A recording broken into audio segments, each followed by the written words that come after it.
computer and you have to accept. We all good? We all accept? Perfect.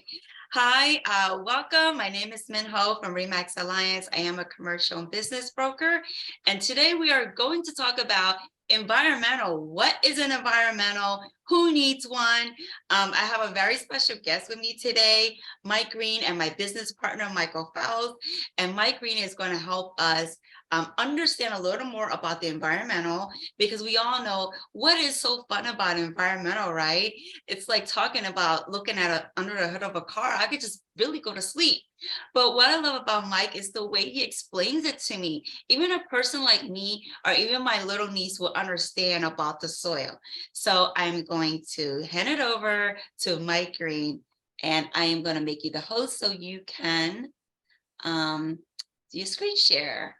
Okay, perfect. All right, here we go. All right, Mike, it's all yours now. How are you? Okay, good. Thank you very much. Let me get this popped up here. Mm-hmm. Okay, we should be good. Can everybody see the screen there? Yes. Okay. Yeah, thanks for having me this morning, Min and Mike. I appreciate the opportunity, and just want to give a little background on myself and how I got into this environmental world, and hopefully keep this as interesting as possible for everybody, and hopefully answer a lot of questions that everybody might have. So about me, I'm originally from New Jersey. I've been in Florida since 2004. Got a bachelor's degree in environmental science, a master's degree in environmental science from Rutgers University. And then honestly, I had to get out of the cold weather, so I moved to sunny state of Florida. I'm a certified hazardous materials manager and certified environmental professional with over 20 years of experience. So been doing these for quite some time. Previous work experience, I've worked for a lot of larger firms, worked for the largest employee-owned environmental firm in the world, actually. And over time, just kind of fell into the niche of environmental due diligence, and slowly started to see that, a lot of these larger companies were doing a lot of the due diligence work as part of a service for larger services that they offered. And with that, there was a lot of kind of roadblocks in pricing for clients. So, clients were overpaying for due diligence products, phase 1, phase 2 environmentals. And I realized that, there's really a niche for this in someone that can offer the expertise and offer them a price point that was a little more appetizing. So I went ahead in 2015 and opened up my own company, which is known as LTG Consulting. Again, we've been around since 2015. Mainly in the due diligence field, phase 1 environmental, phase 2 environmental, desktop studies. I do some groundwater sampling, soil sampling, things of that nature, but at the same time, mainly focus on due diligence environmental work. So, with that said, I'd like to go ahead and jump into the presentation. Hopefully, like I said, I can answer some of the questions that everybody might have about due diligence. Let me just get this up here and switch this slide here. Okay, so due diligence, environmental, probably from a realtor standpoint and broker standpoint, they know it as environmental, right? Everybody will call me and say, hey, I need an environmental on this property. I need an environmental. So what exactly is environmental? Generally, it starts with a phase 1 environmental site assessment, which is known as an ESA. Okay, these things have been done since the mid 1980s. Okay, why are they being done? We're going to talk about who, what, and why. Okay, so pretty much the part that governs this is the ASTM standard, and mainly it's an investigation looking into a potential purchase, change of hands, possible refinance of a property. It's generally, I would say 90% of the time, conducted by the potential buyer or refinancer of the property. I've seen it before in the past where sometimes a seller might want to get an upper hand on making the property that they might have for sale look more, appetizing to a buyer. But generally, there's, I don't want to say lack of trust, but the buyer will typically always have someone that they know that does this type of work, and they want their people to look at the property and not trust the environmental that's conducted by the seller. right? Just to eliminate any bias toward the property. Okay.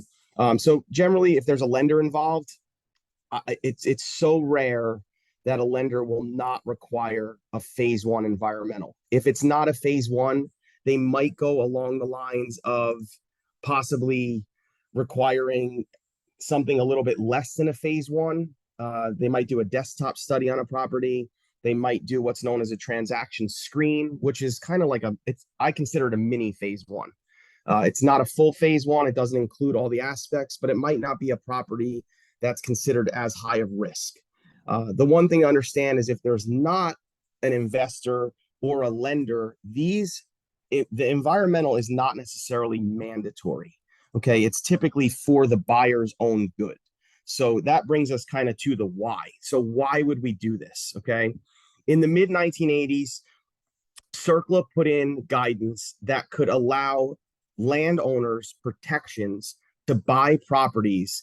And if they weren't sure of what went on the properties prior to them purchasing it, it would kind of lay down an outline from either first development or 1940. They tried to go back to 1940 or first development and see what the property was used for, who utilized the property. So not only I think it was a repair shop, or I think it might have been a gas station. They look at who actually occupied it. So you might find, it was Bob's Exxon station in 1957. So you can actually go back to the actual tenants of the property. And pretty much what it does is it allows the purchaser to have protections where if they purchase the property, they then have the all appropriate inquiry, and they also have the Innocent Land Purchaser Protection Acts that they can purchase the property and have some sort of peace of mind knowing what the property was before moving forward with that purchase. Okay. So that's generally, I say mid 1980s. Obviously took a little bit for people to catch on to it. I would say by the early 1990s, majority of the banks were requiring that environmental was completed. Okay. The phase one environmental site assessment is what's kind of known as the gold standard, if you will. This is your template, your cookie cutter assessment for looking at the property and liability of any type of real estate transaction. Now, keep in mind that the real estate transaction, the ASTM standard that governs the phase one environmental, it encompasses commercial properties, industrial properties, and multifamily residential. So it doesn't necessarily relate to single family residential. Okay, so when I say multifamily residential, you might be looking at duplexes. You could be looking at apartment complexes. Apartment complexes are very, very common to undergo this process, whether it's refi, whether they're putting a lien against properties to update other properties. That's where you typically see it in the residential field. But commercial industrial properties, it's pretty much it's pretty much a known fact that you need these. Typically, I will say, in my experience, the environmental is generally the last thing that is thought of or completed. So many times, obviously, everybody wants to get their funds, right, the financing in order, or they want to get a contract on the property. They want to make sure that they're moving in the right direction. And then I can't tell you how many times I get a call where it's like, oh, hey, we close next week. Do you think that you can have this done? And so it's very typical that someone will be sitting around a table and they're like, all right, we got the financing in order. We have our contract. Did anybody think about doing environmental? So typically it's one of the last things that's thought of. And obviously I'm a little biased because this is what I do for a living, but it's usually one of the most important things, especially depending on the type of property that you might be purchasing. If you're looking at properties that are in highly densely populated areas, commercial surroundings, industrial surroundings, multi-use surroundings, then you definitely, that's one of the main concerns, obviously, about conducting the environmental is not only what's on your property, but what's surrounding your property. Okay. The ASTM standard, again, I mentioned, governs the phase one standard. So it's a general guideline that's used to conduct the phase one, and they have updates every 8 years. So actually, the last update was in 2013, and they just adopted the new 152721 standard, which you can see there in the last bullet. So there's There's minor changes from revision to revision. Some of them are significant, and most of them are just kind of they don't reinvent the wheel. Let's put it that way with these things. They're kind of looking at what people have complained about over the years or what they can make better, and they change things little by little. Okay, so when we talk about a phase one and somebody says that you need an environmental, I get a lot of calls. Hey, I need an environmental. Yeah, honestly, what is this? What are we talking about here? What do I need? Yeah, you're gonna go out there and collect samples. You got to do soil. I got to do soil. That's one of what I hear a lot. So there's two components. There's the phase one ESA, which is the environmental site assessment, and then there's also the phase two environmental site assessment. And the best way to think about it is just go by the numbers. Phase one is generally conducted first, and then phase two is conducted after it. And the phase two looks at any potential issues that were identified during the phase one. That's the easiest way to keep it in mind. Just really go by the numbering system. You do a one before you do a two. Sometimes you can do them concurrently, but most of the time it's phase one, and then let's see what we have, and then let's move forward with a phase two. So when you order up a phase one, what are you really getting, right? The tough part is that people are paying for something in a property that they don't necessarily own yet, right? And people don't like to pay for stuff that they that they already own. So now you're paying for something that you don't even have your hands on yet. You're not sure if you're going to purchase it or not. You think you are, but now you're going to spend some money to figure out what's going on out there, and you might not even be set on buying it. Okay. So there's generally four key parts of the phase one. There is a historical record search, which I said earlier goes back to 1940 or first development. These include aerial photographs. So you got historical aerials. You have topographic maps. You have Sanborn maps. If you haven't seen a Sanborn map, it's honestly one of the coolest things that I look at when I do these. These are they're pretty amazing. If you haven't, it's definitely a pretty good Google search for you. A Sanborn map they were made for fire insurance purposes, and these are literally hand-drawn maps by some guy that went out in a car and drove around these city streets and just literally drew pictures of what was on each property and who occupied the properties. The cool thing about the Sanborn maps is that they can date back to the late 1800s. So it's pretty interesting in that, I look at some of these, and generally, like, I'll search around, right? It's a little nerdy, and I'll search around and look at it and say, hey, what was here? And I look at the property, and then I'll look down the street just to see what kind of cool things were there in like the early 1800s. And I looked at a couple of them, and in like 1890, you see like a Western Union on the corner. And then across the street, you see there's like a horse stable in downtown Orlando, where people were keeping horses at the time. So it's pretty neat.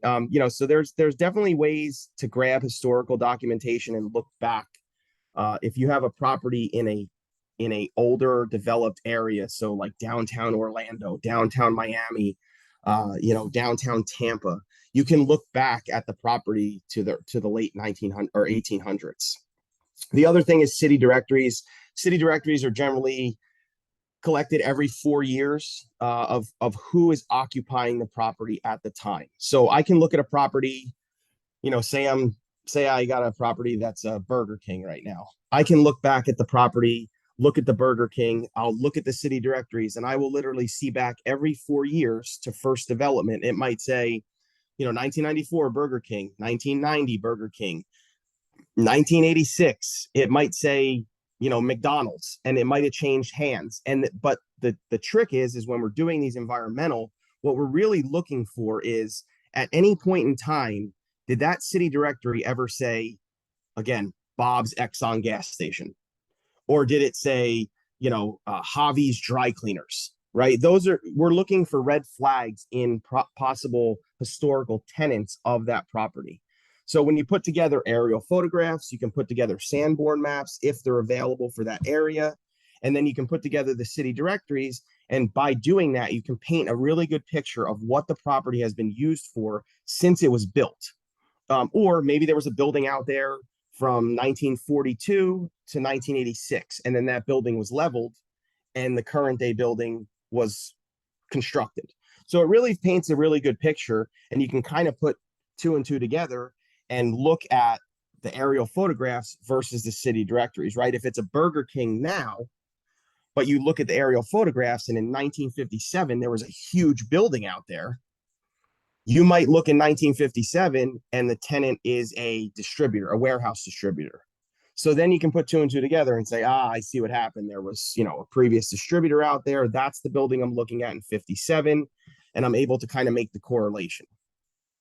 So that would be your historical record search. Then you go into regulatory file reviews. Okay. So I don't I don't look at any of these bullets that are on there as less important. Again, these are all important information that are included in the phase one, because at some points you may have a gap in the historical records or a gap in the regulatory files or even a gap in the interviews.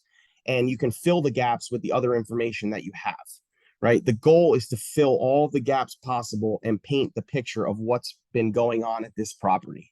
Okay. So the regulatory file reviews will look at, are there any registered underground storage tanks? Are there any registered above ground storage tanks? Is the site a RECRA generator, meaning do they generate any hazardous waste? Do they have any non-hazardous waste? Do they have any used oil recycling going on the property?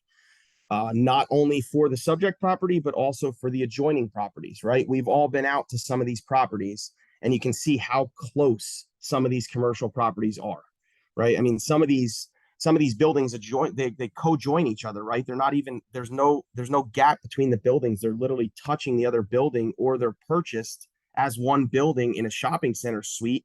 And somebody might be only looking at a lease of the one unit. So it's really important to look at the adjoining properties and treat them as if, sometimes they might even be close enough to be considered the subject property, right? I mean, it's that close.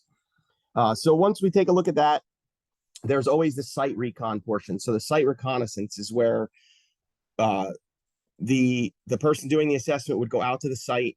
They conduct a site walk. So as they go out, when I go out and do site walks, I'm mainly looking for someone that is generally, I'm accompanied by somebody that is most knowledgeable about the property. Okay, whether it's the current owner, whether it is the site manager, shift manager, whoever it might be. I want the person that knows everything possible about the property. And the funny thing is that I would say half the time it's not the owner. It's not the owner that knows the most about the property, right?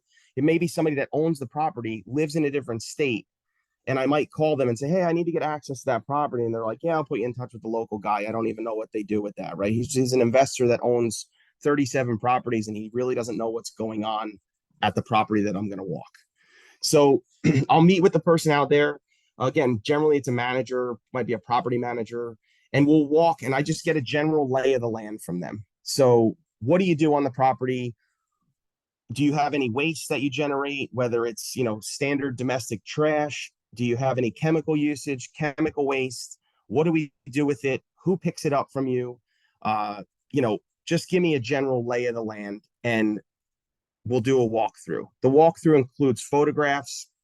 And then as part of the walk, generally that is where your last bullet, which is part of the interviews, the owner or the key site manager, which again would be considered the manager of the site, is conducted. So I'll ask them, how long have you been here? Unfortunately, this is where I rely on the other bullets to kind of fill the gaps, right? Because depending on the type of site, let's go back to the Burger King. If I ask the Burger King manager how long they've been there, 9 out of 10 times it's in months. It's not years, right? I'm looking for somebody that's been there for 12 years. When I hear that somebody's been there for 12 years, I'm excited, because then I know what's been going on, what they do with materials that they have to spare, any waste that they have. But 9 out of 10 times it's, yeah, I'm here. I showed up today. I'm glad that I made it, but I have no idea what's going on at the property. So, you use the interviews to kind of supplement, the other information that you have. The interviews are not limited to the owners and key site managers. We also conduct interviews with local fire departments, local municipalities, water departments, code enforcement departments, okay, building departments. So all of these municipalities have records of what has taken place on site. So if there were underground tanks that were installed on the property, the building department typically will have records of that. if those tanks contain petroleum products, gasoline, diesel, kerosene, oil, then the fire department will generally have record of those tanks being in place so that they know how to respond to an emergency situation at that site. I will say, since COVID and since 2020, it's been a little bit more difficult to get responses from these local municipalities, just for the simple fact that a lot of people have went from working remotely, and some of them have never come back to the office. So there's a little bit of a challenge there, but at the same time, again, this is used to supplement different information. But again, the interviews are definitely equally important. I've worked on multiple sites where, again, this is kind of the nerd in me coming out, but there's been a couple situations where I've done properties, I've done phase ones on properties that were historically utilized as, what I call red flag, or not just me, but us in the industry, called red flag items, right? Former dry cleaners, former gas stations, former heavy industrial. And I worked on a site in Lakeland, Florida, where I met someone out at this, it was probably a 90 or 100-year-old building. And I'm literally standing there with this guy who's probably in his like mid to late 80s. And the guy is taking me around the building, showing me where previous dry cleaning equipment was when he worked there. So it was, that's just an example of where these interviews come into play, because in the dry cleaning world, there's two main sources for dry cleaning contaminants: the equipment and a storage tank. We knew where the storage tank was at this site, but we did not know where the equipment was. So just by interviewing this guy and being able to talk to him, we were able to find out in this building where the location of the equipment, historically was stored. So it's actually, again, use them to supplement each other, but some of them, come up in the clutch. A lot of times you don't really think you're going to get anything from an interview, and it turns out that it's very helpful. So it's definitely mandatory. It's required to have an interview. And if interviews aren't available, then it's usually considered a data gap, which you really don't we don't really want data gaps. We want to paint the complete picture. Okay. Let's see what else is included. Those are in scope components. So you also have out of scope components. Some of these are, again, I mentioned that I do a lot of bank work. I do a lot of work for attorneys. I have certain clients that would like these included in the normal scope. So the scope can be tailored from client to client, and it can be included based on what the client is looking for. So some of the banks always want asbestos, lead-based paint. Vapor intrusion surveys are completed on properties. You have chain of title. Chain of title is usually done as part of the real estate transaction. So a lot of people that come to me for environmental, they already have environmental lien searches or title searches conducted. And then you also have there at the bottom is a NEPA survey. NEPA surveys look at endangered species, Indian burial grounds, historical sites that cannot be disrupted. And then the other thing that's not on there is also radon. Radon surveys can be completed. My reports generally include a limited asbestos survey, a lead-based paint survey, and a limited radon survey. Also, some developers want to look at wetland surveys. So they might want to say, hey, is this located in a wetland? They might not necessarily want a full wetland delineation saying, this is the type of wetland it is, this is how many acres it is, but hey, do you think there might be a possible wetland? And I can use a wetland mapper tool that I have to tell them, it looks like there's a wetland there. You might want to be prepared when you develop it to deal with that situation. So these are, again, out of scope components, but they're generally looked at. Again, it depends. It varies company to company by what's included, but generally my reports, again, asbestos, lead-based paint, radon, wetland surveys are, and then mold is the other one that's looked at. And again, it's a general visual survey. So when I go into a property, if the building is built prior to 1980, then I'm more concerned about asbestos. Prior to 78, you got lead-based paint. And mold, obviously, you can look around for wet spaces. If you see any leaky windows, if you see leaky ceiling tiles, If you see any mold in the area, I'll make a note of it that there's potential for mold. But again, it's out of scope, so it's not necessarily going to affect the findings of the phase one. Okay. So that's kind of what we're going to get into now. So when I say affect the findings of the phase one, what are we looking for when we conduct a phase one? Okay, what is the purpose, right? So, a lot of people say, hey, I did the phase one. What does this mean? What am I looking for, right? What is the goal? Okay, the goal of a phase one is to identify the presence or absence of a recognized environmental condition. So a recognized environmental condition, the acronym is REC, right? We call them RECs, okay? The definition's there for you, okay? And we can read the definition and then we can kind of summarize it. It's the presence of hazardous substances or petroleum products in or at the subject property due to release to the environment. The likely presence, okay, that a release has occurred, or the potential under conditions that pose the threat of a future release. So, first example would be, you go out to I go out to a site and there's a 55-gallon drum with a material open and spilled onto bare ground. Wreck. Okay. The likely presence. There are 13 drums all on their side, no material showing out of the drums, but staining on the ground all around the drums. So I'm not necessarily seeing the material that was released, but the staining is allowing me to see, hey, this is likely that there was a release there. Okay. The third option, which I don't see too much, is the material threat of release. So, for example, a good example of this would be, okay, let's stick with the drums since we're talking about the drums already. We go out to a site. There look like there's some used oil in drums. There's no tops on the drums, and it's the summertime in Florida, and they're not covered. They're not underneath an awning. But I know that the site contact says, oh, we put the used oil in drums back there, and we just store them back there. So now I know there's oil in those drums. I know there's no cover on the drums, and I know that there's nothing protecting them from the rain. Sooner or later, that rain is going to displace the oil from those drums onto the ground, right? You put water in, oil's coming out. Okay, so that would be an example of a material threat of release. If there's not staining on the ground around the drums and you can make the assumption that nothing has leaked yet, it might just be a conversation with, hey, we need to move those drums out of there. It's not necessarily a concern right now, but if this is how you store them, we need to fix up the housekeeping around here because this isn't going to cut it, right? So that's kind of what you want to kind of look at when we're out there.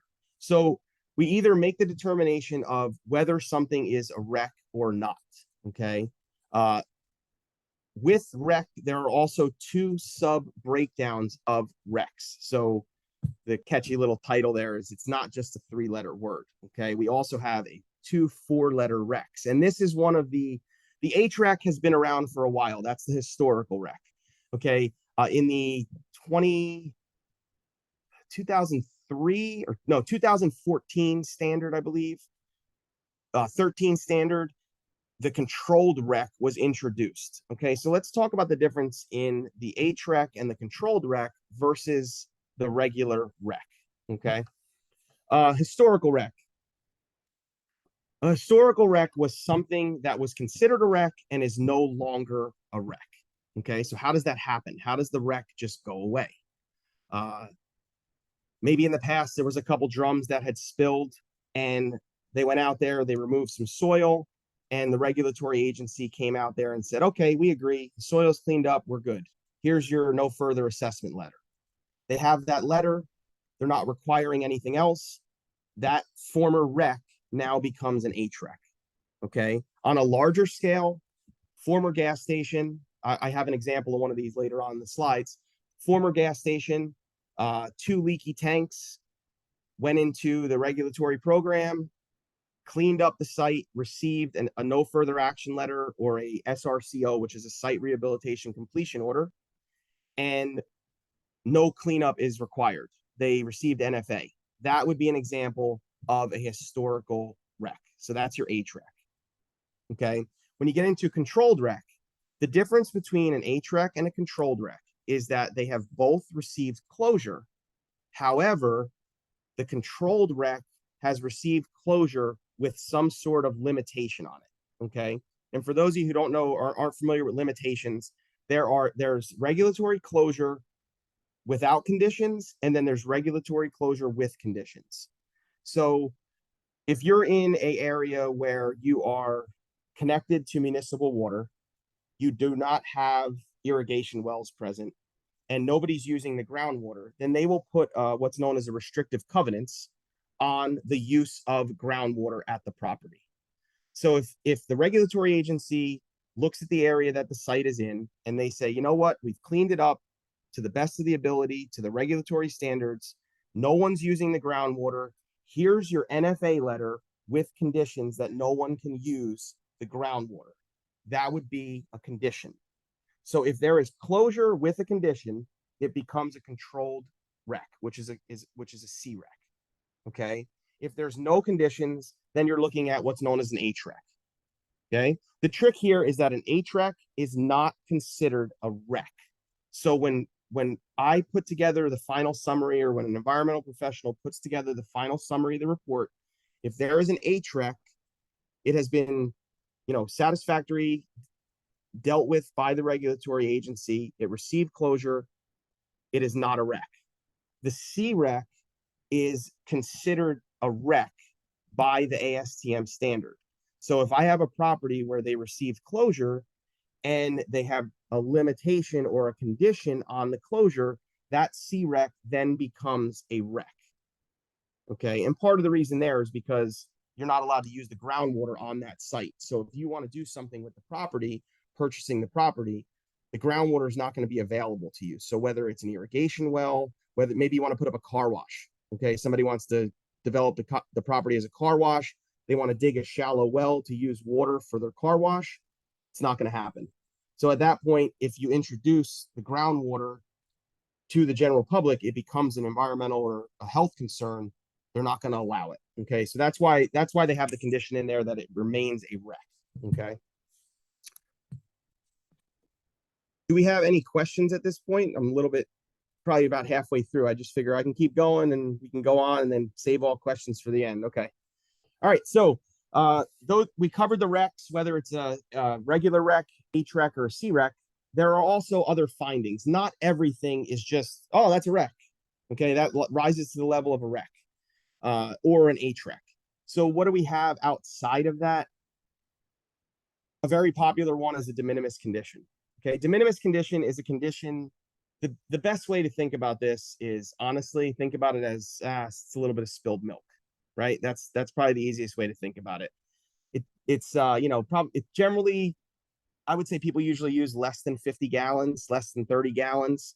Maybe I'll give you an example. Let's use drums again. If you're inside of a building, there's a concrete slab floor and there's a drum turned over on its side and there's a material leaking out of the drum.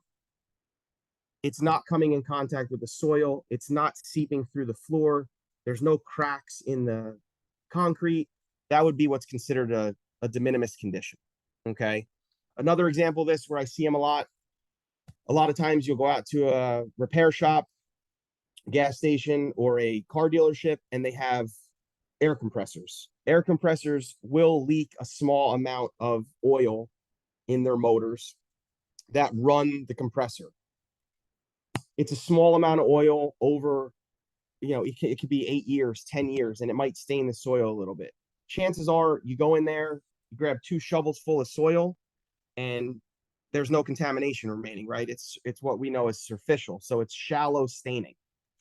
Generally a de minimis condition.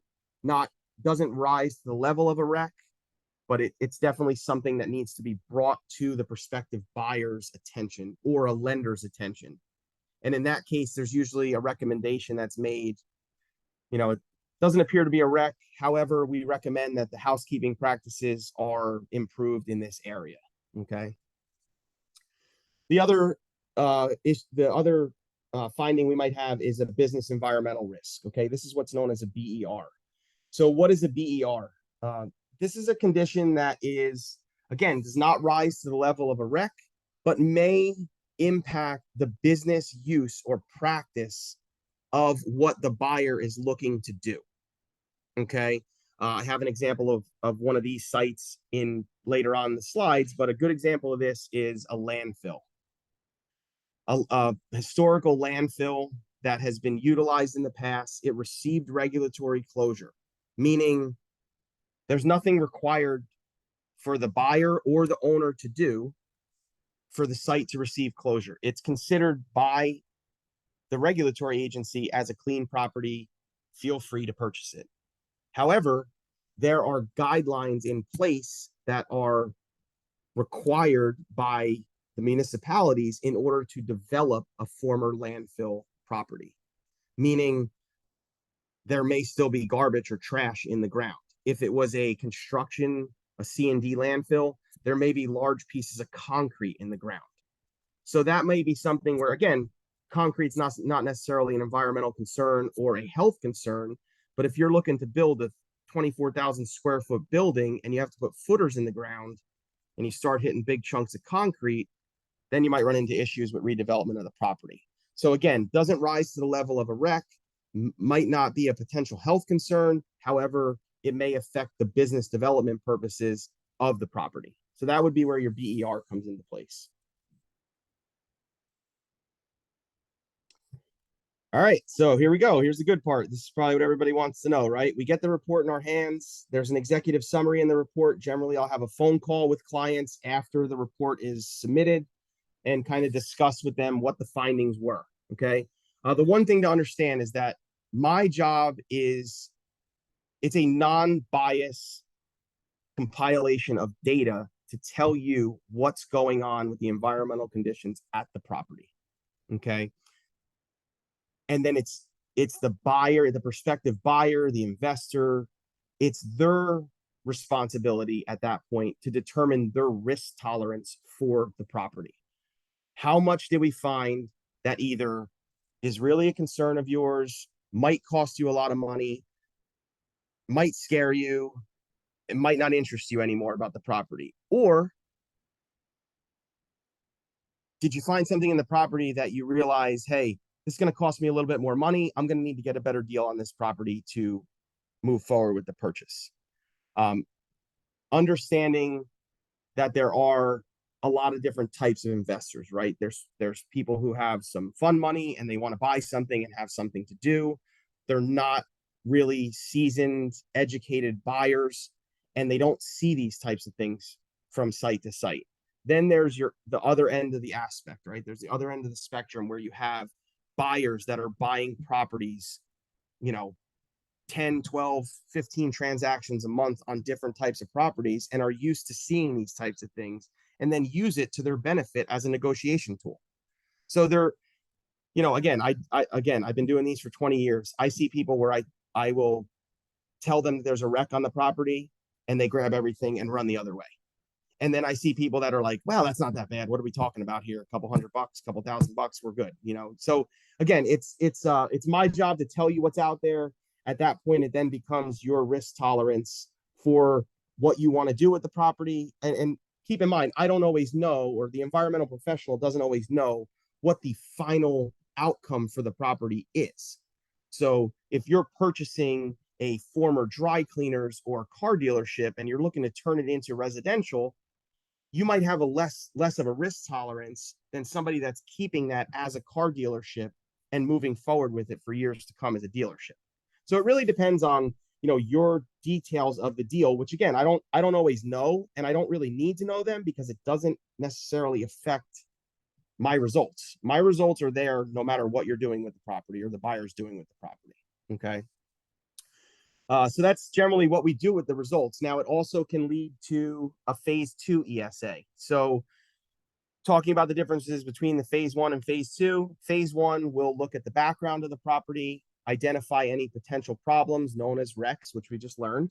Okay. And then the phase 2 is to kind of look at what is there a presence or absence of contamination from the wrecks that were identified in the phase 1.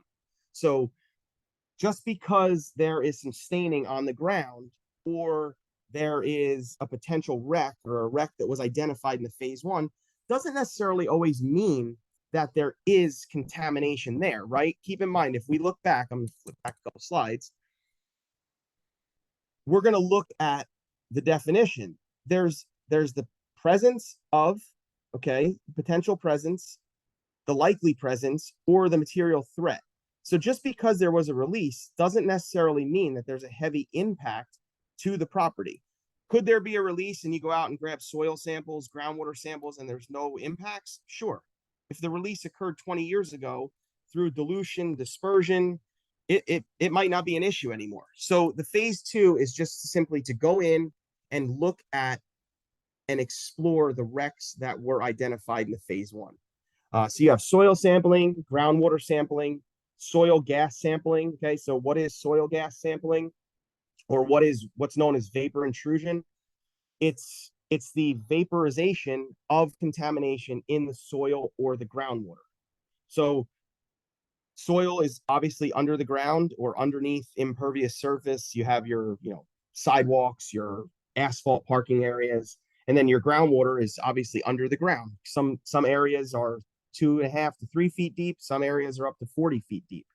But keep in mind that there is vapor that is rising off of this soil and this groundwater, right? I mean, if you have if you go to the gas station, there's not gasoline leaking everywhere, right? But you can smell the gas. That would be the gas vapor from everybody putting the gasoline in their cars. So you have the same thing here. So it's going to look at soil gas sampling, ground penetrating radar. Okay, ground penetrating radar, typically used. Example of this: let's say we had an old gas station site, and somebody says, "Hey, the tanks were removed. They were removed 15 years ago, and the gas station's been closed for 15 years." If there is no regulatory documents that say that the tanks were removed, or they were removed and approved by regulatory agencies, then again, we cannot see through the ground, right? So we have to use some sort of tool to tell us whether or not those tanks were removed. So in that case, ground penetrating radar is typically pretty good at this. It sends, rays off the ground, depending on the lithology, soil, sand, whether there's bedrock there, clay, but you can look and generally it will point out, any abnormalities and be able to show you, hey, that looks like there might be a tank in the ground here. And then we can kind of go from there and say, well, it doesn't look like the tanks were removed, or we didn't find anything. It's not likely that there's tanks there. Grab a couple soil samples, groundwater samples around the potential tank area and determine whether or not that wreck is really an issue. Okay. And then the last bullet there, you see additional historical record review, or maybe regulatory record review. So, maybe let's go back to that gas station where the tanks were, they say that the tanks were removed. Maybe during the phase one, we weren't able to find out where the tanks were. Okay. And during the phase one, you're looking at reasonably ascertainable information. So you're digging into regulatory documents, but you're not going above and beyond outside of the scope of work of the phase one to find those documents. Maybe we need to find the location of the former tanks, or perhaps we need to find the location of a former oil water separator, or the location of a former septic field. Then we may need to do some historical record review or additional historical record review outside of the phase one scope that will then show us the location of the drain field, of the separator, or of the underground tanks. Okay, so that's where your phase two comes in. And again, it's generally to find the presence or absence of contamination from the phase one. And the reason that I say that, it's not meant to delineate how bad the problem is, right? So if we say that there was a release, we kind of want to go right to that area and grab a soil sample and a groundwater sample. We get the results. Yep, there's contamination there. We don't necessarily step outside of those boundaries and say, oh, how far did it move? Where did it go? We're just trying to find out if there is contamination there.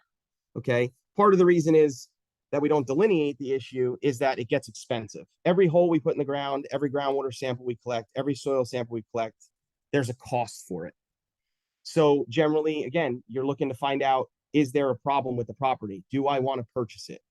If the soil sample comes back dirty and the groundwater sample comes back dirty, generally that's enough to say, I'm good. I don't want to move forward, or whatever. I knew it was an issue. We're going to go ahead and purchase it anyway. I'm getting a good deal on the property.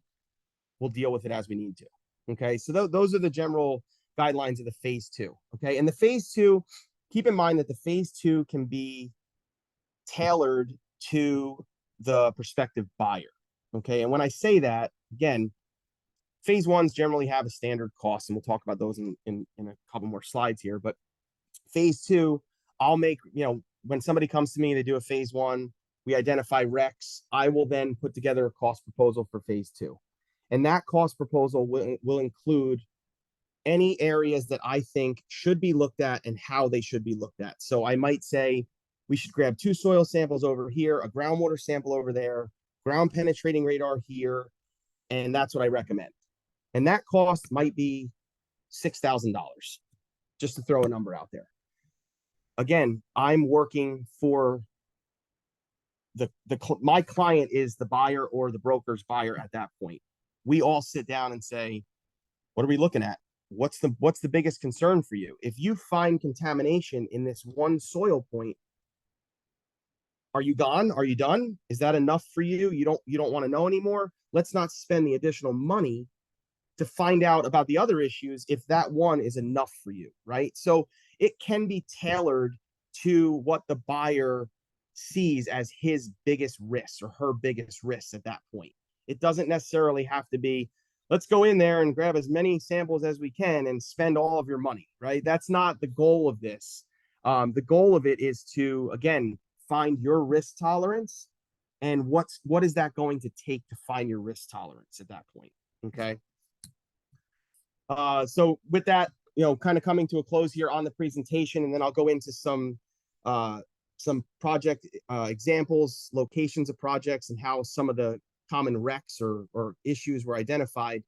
But common questions I get all the time, again, do I need a phase one? Do I need environmental? My answer to everybody is yes. And the reason for that is, again, I never know the details of the deal, but I go out to some of these properties and I'm thinking, man, they're spending probably $800,000, $900,000 to purchase this property. The phase one's $1,500, $2,500, $3,000. If it goes up to $3,000, depending on the type of property, $3,000 on a property you're spending $900,000 on to tell you whether or not you have any issues doesn't seem like that bad of a deal, right? So again, it's and generally most of the time it's required if there's a lender involved. Okay, who's responsible for completing the phase ones? We touched on this a little bit. Generally, it is the prospective buyer. Okay, again, you kind of get into a conflict of interest there if the seller's doing it or the seller. I get people that say, I'm the buyer, but the seller agreed to pay for it, and it's like, oh, it's getting a little sloppy, right? So it starts to starts to become a war between buyer seller. Generally, it's the responsibility of the buyer. The seller has no responsibility to complete the phase one. So generally, it's the buyer's responsibility. Okay.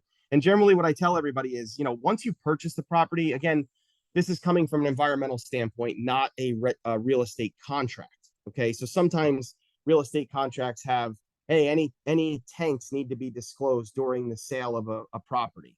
So there are certain things that are included in the real estate contract that are not necessarily looked at in the environmental. But from an environmental standpoint, generally what I try to tell everybody is, listen, once you purchase it, it's yours, right? You don't want to have to go back. Now, if you find contamination later on down the road, of course, right? Anybody, you can sue anybody for anything nowadays, okay? So you can always go back to who occupied the property and is responsible for the problem, but like, good luck with that, right? I mean, if it was 45 years ago, it's going to take you 5 or 6 months to find out who you even need to talk to. So I always just say, hey, right from the get-go, do your due diligence. You're doing due diligence for other things, might as well do it for environmental as well, okay? Difference between the phase one and phase two. Again, phase one is conducted first. Phase two is conducted to look at the issues identified in a phase one, okay? Earlier, I said that they can be done concurrently. That's true. I mean, if you have a gas station, it's been a gas station for 20, 30 years, and you're concerned that there's going to be contamination, we can go out and do a phase one and do phase two at the same time. I've done that before in the past. It's really dependent on it changes property to property, but I would say 90% of the time, 95% of the time, a phase one is always completed prior to phase two.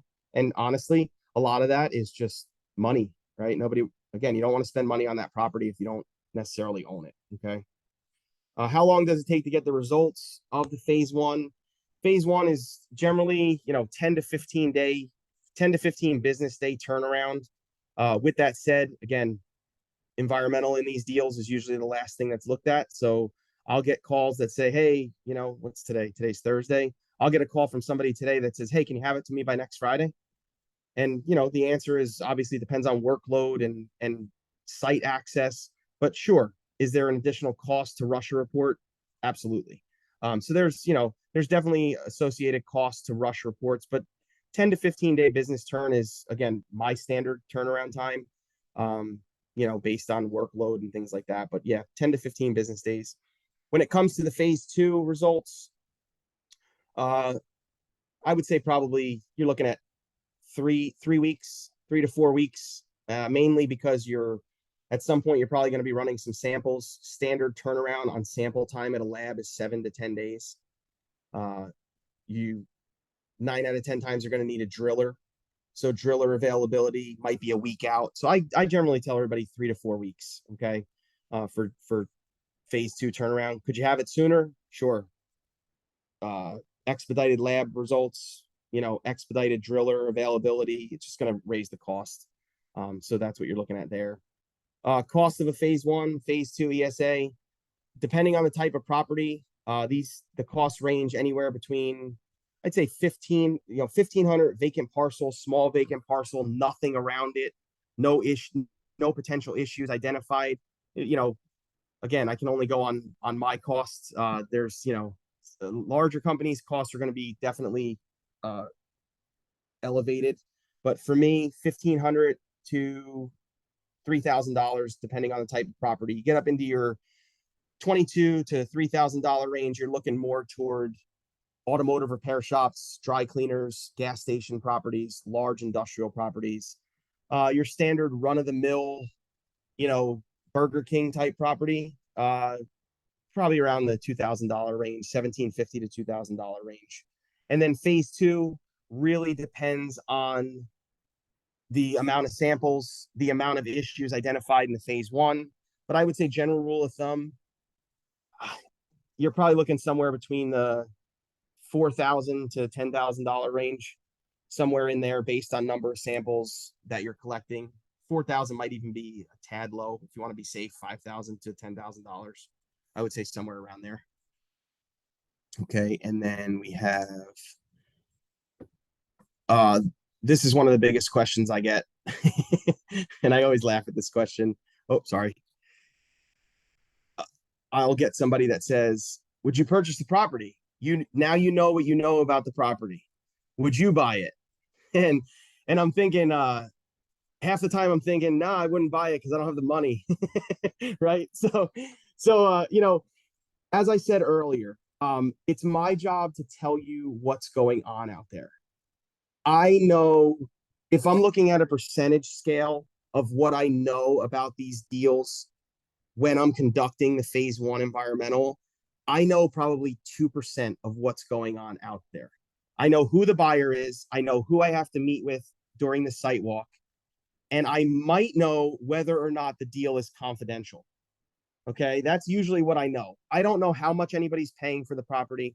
I don't know what they're looking to use it for. I don't know how educated they are on purchasing these properties, right? So again, it's not my job to persuade you one way or the other. Could I give an honest opinion on cost associated with moving forward on a property that's contaminated?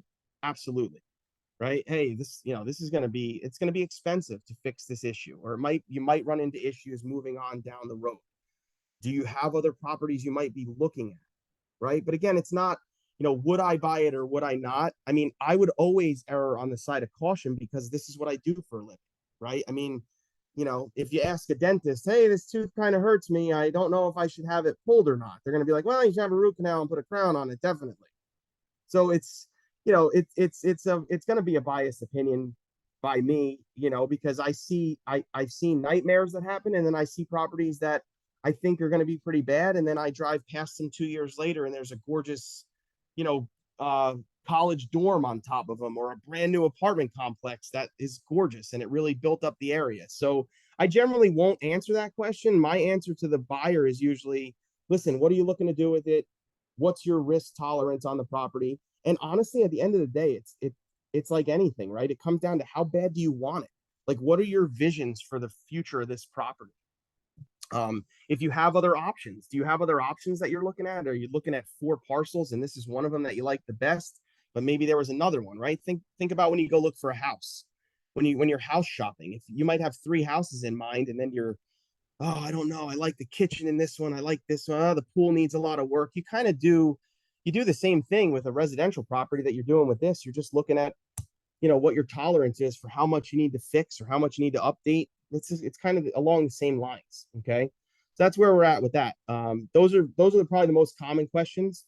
Now just move into a couple examples of projects and common wrecks or common problems that are identified. So these are a couple of automotive repair shops. um, you know it's not kind of a scene one, you've seen them all type thing, but you kind of know what you're looking for when you go out there. Okay, these are generally buildings ranging from 2,000 square feet, depending on the size of the operation, to I've seen them up to 15, 20,000 square feet. Okay, but here's one in Orlando, 1.2 acre property, 8,500 square foot building. They had 3 active in-ground hydraulic vehicle lifts. So when you go to the repair shop, the lifts that they put your car on, some of them are in ground, some of them are above ground. When they're in ground, you have hydraulic oil that is open to the elements in the ground, automatically considered a wreck. Um, you typically in operation for 15, 20 years, chance to leak, there's that material threat of release in the ground, they're generally a wreck. In these automotive repair shops, you will typically see some scarring on the ground where there may have been previous lifts, in-ground lifts that were abandoned in place. So they cut the top of the lift off, they fill it with concrete, and their issue's gone, or so they think, right? They weren't necessarily removed from the ground. So 6 abandoned lifts that I saw in place, that is a wreck. Okay, multiple floor drains that are leading to an oil water separator.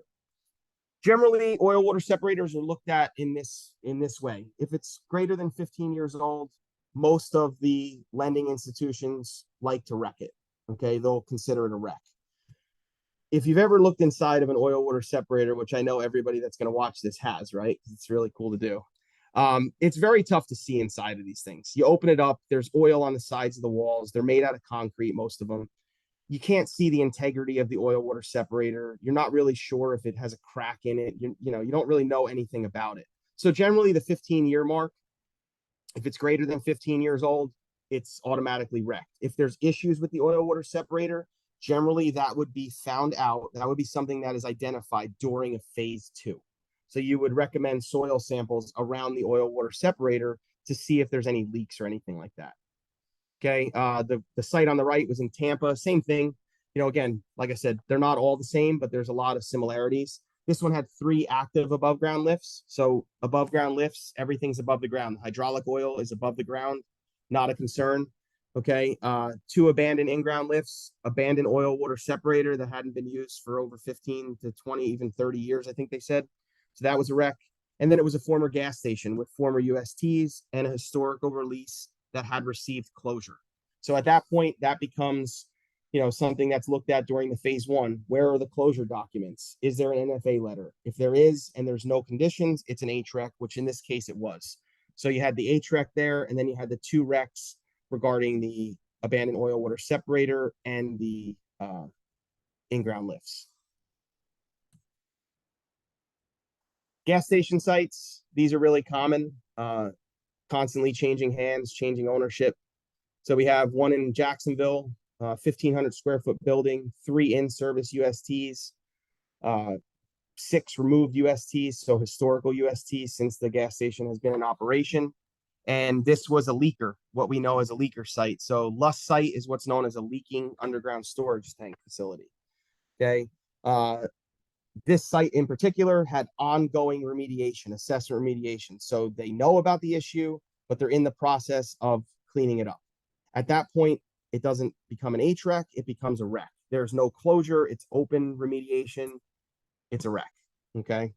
Uh, just to kind of back up here with the 3 in-service USTs, generally USTs that are registered will have a annual inspection. So that would be something that's looked at during the phase 1 when we talked about the bullet for the regulatory documents. That would be a regulatory document that is reviewed. Are they in compliance? Did they pass inspection? Did they pass tank testing?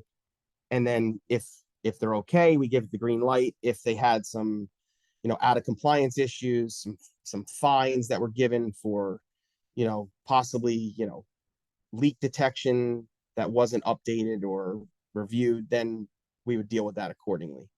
Okay. Naples, Florida, again, 3/4 acre site, 2,100 square foot building, 2 in-service USTs, 3 historical removed USTs. This is a perfect example of a leaky site that has regulatory closure without conditions. So again, when we go back to the bullets, the HREC, there's the HREC there in bold.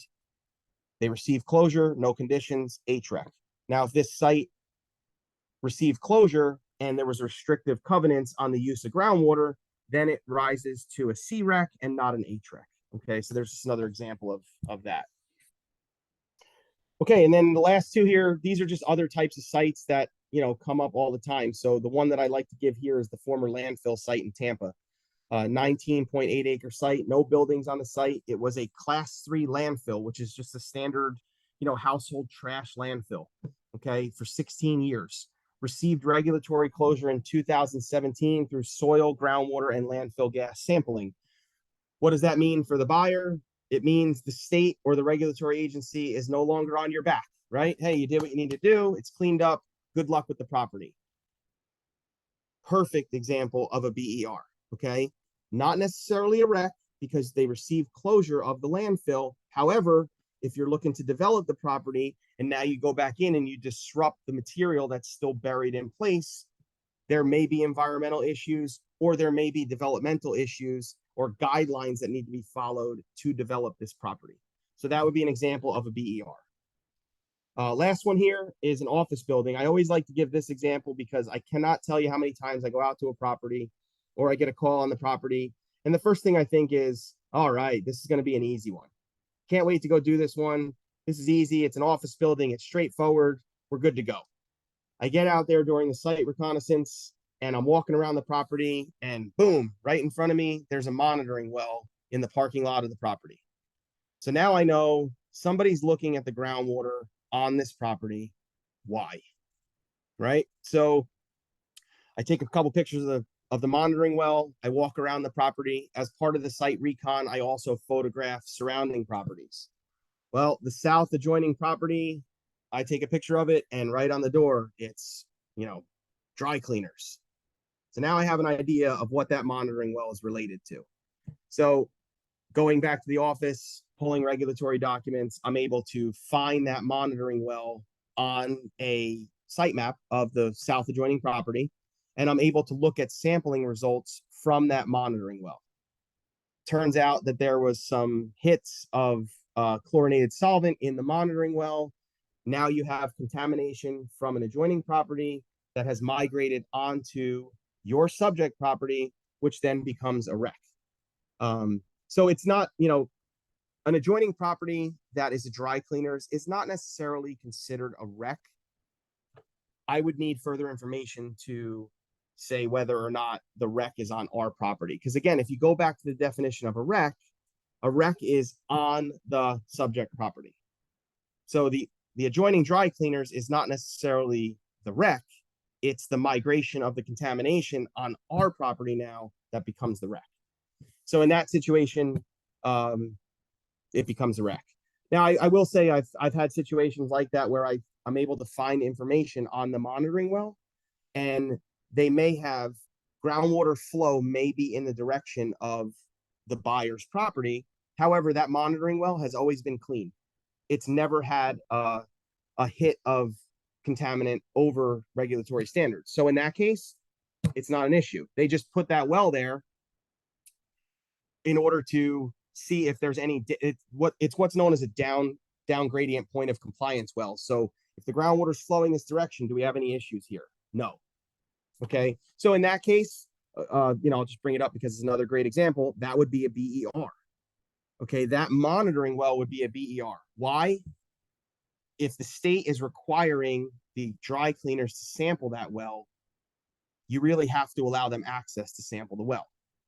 So if you want to purchase that property and you want to build a building where that well is, there might be some extra hoops to jump through, or that well may need to be moved in order for you to build on it. So that would become a BER at that point. But again, not a wreck because there's no contamination on the property. With that, I'd like to open it up for questions. So if you have any questions on anything, any common things that you've had on your mind, not related to the presentation, that you want to know, feel free to shoot them out there. I just want to say that was an excellent presentation, and every time I wrote down a question to ask you, you wound up answering it. So I have no question. Good to know. Good to know. Good to know. I'm glad. Thank you very much. I appreciate it. And like I said, I appreciate the opportunity. Yes. That was awesome. Yeah, I feel like I know so much about, I guess it's really hard to really say phase one environmental report, or it's really hard to say what type of, it's not even like a property inspection, but just understanding what a phase one and a phase two is. Thank you so much, because I never really thought it to be so interesting until we had a conversation. So yeah, thank you so much, Mike. And so now I know, and everyone else who's watching this, the main purpose of a phase one is the historic report of the prior use of the property, and a phase two is the soil sampling, right, Mike? Correct. Soil, groundwater, it's whatever. It's the phase two is pretty much whatever's necessary to look at the wrecks that were identified in the phase one. So yes, it could be soil, it could be groundwater, it could be ground penetrating radar, it could be further regulatory documentation review. It could be all three of them or all four of them combined. It might just be one of the four. It's really what issues we identified and how we're going to look at, identifying the presence or absence of contamination from those issues. Right. Now, the main purpose as well, I know you mentioned a couple, but is it the main purpose of these, getting all these report and soil sampling, is it just focusing on the oil contamination? Is that like the main concern? Sure. So hazardous substance or petroleum product.